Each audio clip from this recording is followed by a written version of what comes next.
Hello parents, మీ పిల్లలు యాంగ్జైటీతో బాధపడుతున్నారా? అయితే వాళ్ళకి ఈ టిప్స్ ద్వారా ఆందోళనను తగ్గించడానికి హెల్ప్ చేయండి.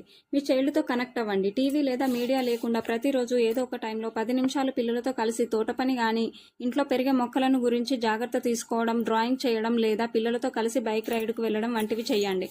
మీ చైల్డ్ను ప్రశంసించండి. వారికి తమ గురించి మంచిగా అనిపించేలాగా చేయండి. ఫర్ ఎగ్జాంపుల్, హోంవర్క్, అసైన్మెంట్లు వంటివి చేసినప్పుడు వాళ్ళను ప్రోత్సహించడం, పొగడడం వంటివి చేయండి. మీ బిడ్డకు ఆందోళనకు గురి చేసేవేమిటో తెలుసుకోండి. స్కూల్లో కానీ ఇంట్లో కానీ ఏమైనా ఒత్తిడి ఉందా అనేది వాళ్ళను అడిగి తెలుసుకోండి. భయాలను ఎదుర్కోవడం, బిడ్డకు భయపడే వస్తువులు కానీ కార్యక్రమాలు కానీ గుర్తించి వాటిని ఎదుర్కొనేలాగా ధైర్య సాహసాలు ప్రదర్శించమని చెప్పండి. బహుమతులు వంటివి ఇవ్వండి. చురుకుగా ఉండడం నేర్పించండి. పిల్లలు ప్రతిరోజు కనీసం 1 గంట పాటు చురుకుగా ఉండేలా ప్రోత్సహించండి. ఈ కార్యక్రమంతో బయటకు వెళ్ళి ఆడుకోవడం, క్రీడా బృందాలతో సైకిల్ తొక్కడం లేదా పాఠశాలకు నడిచి వెళ్ళడం, ఇష్టమైన మ్యూజిక్ పెట్టుకొని డాన్స్ చేయడం వంటివి అలవాటు చేయండి.